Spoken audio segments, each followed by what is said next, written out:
ये साइड में राम राम साहब। और मेरी जो जीजी बहना माताएं बैठी है उनको तो ढेर सारा राम राम। वो क्या कहते हैं ना कि बात करने से पहले मान दिया तो बोलो तो क्या बोलो, संक्षिप्त में बोलो और शिक्षा और उसके ऊपर ही बोलो तो भैया वैसे तो चले बोले, बात तो पूरी करनी पड़ेगी। क्योंकि क्या है, केवल शिक्षा ही शिक्षा नहीं, शिक्षा के साथ हाथ में कलम पकड़ाना भी तो जरूरी है। आएगा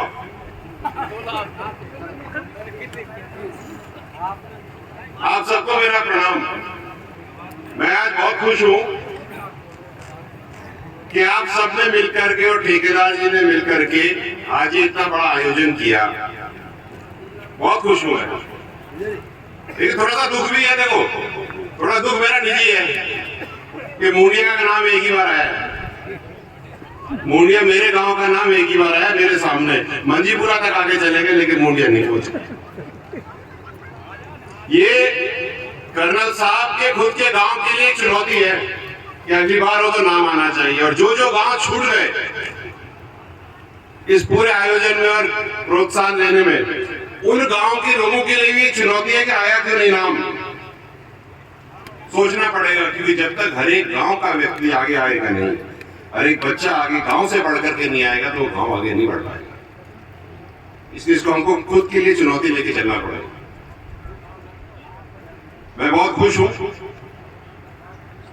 पिछले दिनों में जब रिजल्ट आए थे 10वीं और 12वीं के तो 99.7% आए थे ना। तो मेरी वो लड़की से वीडियो कॉल पे बात हुई, मैं ट्रैवल कर रहा था पंजाब में और मेरे साथ में उस टाइम गाड़ी में बैठे थे, होशियारपुर में कैंपेनिंग कर रहे थे हम लोग, लोकसभा की से प्रभारी था मैं भारतीय जनता पार्टी की तरफ से। तो मेरे साथ बैठे थे मनोज राजौरिया और जब उस लड़की ने अंग्रेजी में बात करी तो मनोज राजौरिया ने बोला हाँ अब लगता है कि जो कर्नल साहब का सपना था वो साकार हो रहा है। और आपको ये बताते हुए मुझे बहुत खुशी है कि जितनी भी बच्चियां 70% से ऊपर आई हैं ना, इन्होंने डंका बजाना तो शुरू कर दिया। अब तो केवल गाना बजना बाकी है। 2-3 साल में देखो RAS और IAS की लाइन लग जाएगी, डॉक्टरों की लाइन लगेगी, आपके पास एडवोकेटों की लाइन लगेगी, सबकी लाइन लगेगी।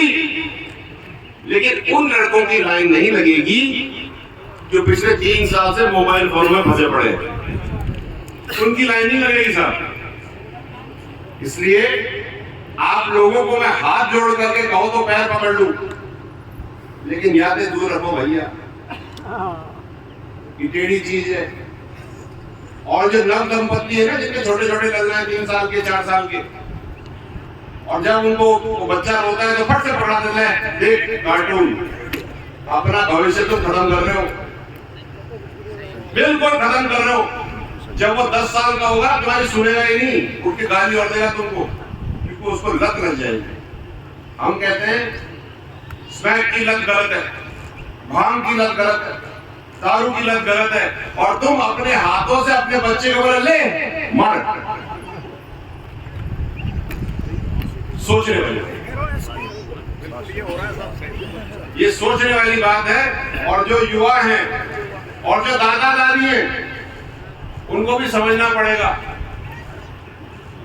कि बच्चों को बढ़ाना हमारा काम है, घास काटना अपना काम नहीं है। अपनी जिम्मेदारी से मत भगो और बच्चों को हाथ में मोबाइल फोन मत दो। हाथ जोड़ के निवेदन है, बोलो तो पैर पकड़ लूंगा। मैंने 26 साल इस धंधे में निकाले हैं और जिस आदमी ने आईफोन बनाया था ना, उसने अपने बच्चों को जब तक वो 15 साल के हुए मोबाइल फोन नहीं दिया था।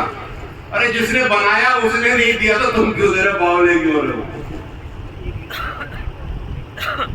तो इस बात का मेरा ध्यान रखिएगा। बार बार बातें आती है कि अच्छा आरक्षण की बात तो करी लू साहब, जहां जाता हूँ सब कहते हैं आरक्षण पे तलवार लटक रही है, खौनी लटक रही साहब। और बच्चों, तलवार जब लटकेगी गिरेगी तब देखेंगे, तब तक तो बेटा पढ़ लो और नौकरी पा लो। तुम अपना काम करो, हमको अपना काम कर ले लो। तुम्हारे आरक्षण पे कुछ नहीं होने वाला, हम बैठे हैं यहाँ पे, कोई दिक्कत नहीं आने वाली, ये गारंटी है हमारी।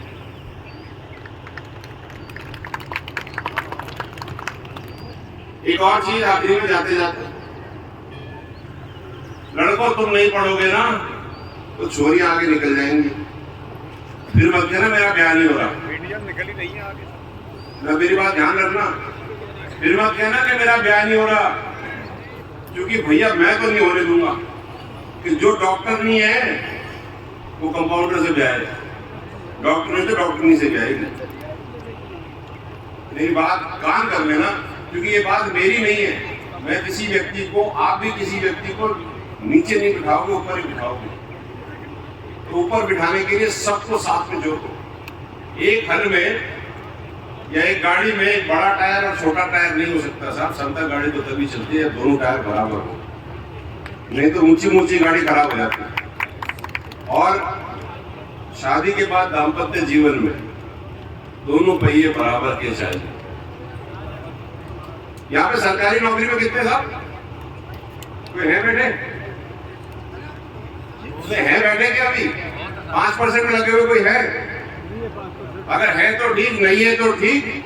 आप मेरी तरफ से उनको एक बात पहुंचा देना कि तुम सबके साथ छोरियों राजस्थान में ही नौकरी करें, राजस्थान के बाहर तो कर नहीं रहे। और हमारे 72-73 शहीदों के परिवार भी राजस्थान में हैं। मुझे ये बता दो, तुम उनके पास ढोक करके कमाए हो? जो भी व्यक्ति करौली, धौलपुर, दौसा, पीपलखेड़ा, हिंडौन, इन सब जगहों में नौकरी कर रहा है, वो ज्यादा से ज्यादा 50 किलोमीटर की दूरी पे किसी भी शहीद के परिवार से। अगर आप अपनी जिंदगी में अपना मुकाम पाने के लिए जिस व्यक्ति ने आपके लिए शहादत दी, उस व्यक्ति के घर पे जाने के लिए 50 किलोमीटर नहीं चल सकते, साल में एक दिन छुट्टी नहीं ले सकते, तो लानत है, लानत। और अगर मैं सही से कहूं तो तुम्हारी नौकरी छीन करके उनको दे देनी चाहिए। गलत नहीं कह रहा मैं, ये मेरे दिल की पीड़ा है, मैं इतने सालों से देख रहा हूं। इसलिए अभी हमारा काम बहुत अधूरा है साहब, क्योंकि नौकरियां तो लग रही हैं। हिम्मत है, खड़ा है इधर। मैं हेमंत को इसलिए नहीं बुला रहा यहाँ पे क्योंकि IAS बन रहा है। मैं इसको इसलिए बुला रहा हूँ कि आपको एक चीज बताना चाहता हूँ कि जिन बच्चों की नौकरियां लग रही है ना, तो पैंट कमीज वालों के बच्चे हैं। जो व्यक्ति पटरी पर आधे फटे कपड़ों में बैठ करके संघर्ष कर रहा था इतने सालों, उसके बच्चों को तो भी नौकरी लगी नहीं है। वो अभी उस जगह पहुंचा ही नहीं। गलत कह रहा हूं मैं? वो व्यक्ति अभी नहीं पहुंचा, हमारी नौकरी वहां तक पहुंची नहीं, हम उसको ऊपर तक पढ़ा नहीं पाए, ये बाकी है। ध्यान करो कि जो व्यक्ति, चल कोई दिक्कत नहीं, सबको पहुंच जाएगी आवाज। जो व्यक्ति पटरी पर बैठा था, संघर्ष कर रहा था, रात को लेटा हुआ था, वो तो पैंट कमीज वाला नहीं था साहब। था क्या बताओ? नहीं था, धोती कुर्ता। उसकी तो कमीज भी फटी थी, बनियान भी फटी थी, धोती भी फटी थी, और जूतियों के अंदर छेद हो रहे थे और धागे से सिले हुए थे। उसको नौकरी नहीं मिली अब तक।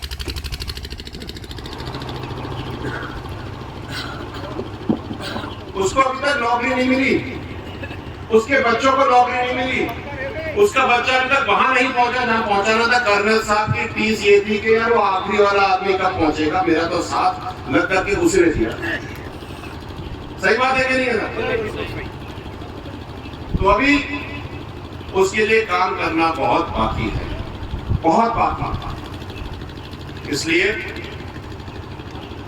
मैं तो आपके साथ हूं ही, मेरे कंधे से कंधा मिलाओ साहब। आप तो हो ही, लेकिन थोड़ा सा दम और खींचेंगे और लेके चलेंगे। और जो ठसक है ना गुजरों वाली, वो तो होनी चाहिए साहब। जो लट जा लगे तो वहां से हिले नहीं, अब तो बात बने, नहीं तो भैया बिल बिलाए तो सारी दुनिया जाती है। मेरे को तो आपने छोटी सी थी, 2-4 चीजें कहनी थी। एक बात आप कह दो जाते जाते, अनपढ़ होना गलत नहीं है साहब, अनपढ़ रहना गलत। मेरी माता जी अनपढ़ थी, देवरिंग गांव की, लेकिन हमने मिल करके, मैंने खुद उनको अंग्रेजी पढ़ाई, अंग्रेजी में फराटेदार गालियां देती थी, डांटा करती थी सबको। जब वो कर सकती थी तो आपके घर वाले क्यों नहीं कर सकते? और जो बच्चे यहाँ पे बैठे हैं, जितने भी हैं जो पढ़े लिखे हैं, अपने माँ बाप को पढ़ाते क्यों नहीं हो तुम? किसी ने रोका है? और माँ बाप तुम पढ़ते क्यों नहीं हो? किसी ने रोका है? मेरा निवेदन है, जब घर में ही पढ़ने वाला है, घर में ही पढ़ाने वाला, तो क्या डालो ना यार, 2 रस्सियां कम ला लेना और ये काम करता। गलत तो नहीं कह रहा, सही कह रहा हूं? कर लो। मेरा तो आपसे छोटा सा निवेदन है। और बहुत अच्छा लगा स्पोर्ट्स में। और अभी खुशी की बात है कि जो व्यक्ति भी आए थे, सेना मेडल जो लेके गए हैं, तो उनको सेना मेडल मेजर जनरल जय वैसरा जो मेरे भाई हैं उन्होंने दिया था और उनको माला मैंने बनाई। इससे अच्छी बात हो नहीं सकती। मैं तो अपने आप को सौभाग्यवान महसूस कर रहा हूँ। और इस इलाके के सब लोगों को नमन, प्रणाम। रात के आधी रात को हल्ला दे देना, हेरा दे देना, खड़ा मिलूंगा, कहीं नहीं जा रहा, आप ही के साथ बैठा हूँ। आज थोड़े दिनों में कम आ रहा हूँ क्योंकि भागना पड़ रहा है। कहाँ गए? हाँ भाई सुन, खड़ा हो। मैं पिछली बार आया था यहाँ पे,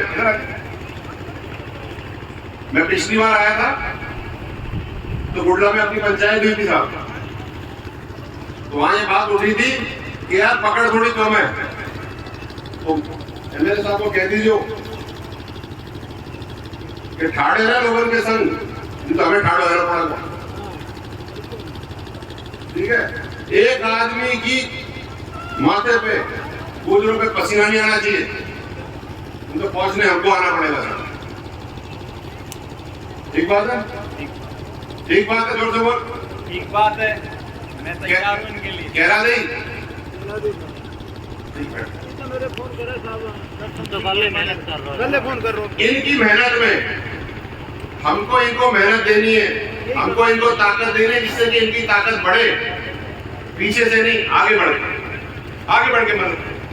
मेरा ये निवेदन है, क्योंकि जितनी ताकत एक दूसरे को दोगे उतना ही सब लोग ताकतवर होंगे, पूरा क्षेत्र ताकतवर होगा। बहुत कुछ है यहाँ पर खेती के अलावा आपको मैं बताऊं, पता नहीं कोई बताता है या नहीं बताता, पूरी करौली बेल्ट में माइनिंग का इतना पोटेंशियल है, इतना पैसा है कि भैया यूपी के आके लेके जा रहे, तुम लोग क्या कर रहे हो?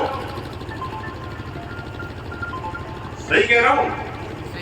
यूपी वाले धंधा करके लेके जा रहे, बड़ी बड़ी साइकिल पे आते हैं और मर्सिडीज ले जाते हैं, और दादा तुम तो ये रस्सियां खाते फिर रहे हो। थोड़ा सा दिमाग खोलो, कंधे से कंधा लगाओ, बिचौलियों को साइड में करो और आगे बढ़ो, आगे बढ़ो। मैं आपके साथ हूं। कभी भी आपको लगे कि मेरी जरूरत है तो हिला दे देना। आपके पास मेरा नंबर है ही, जिसके पास नहीं है वो लिख लो, 9953 786 123। बहुत बहुत धन्यवाद। बच्चों ऐसे ही पढ़ते रहो, आगे बढ़ते रहो, नौकरी करते रहो, अपने माँ बाप का नाम रोशन करो।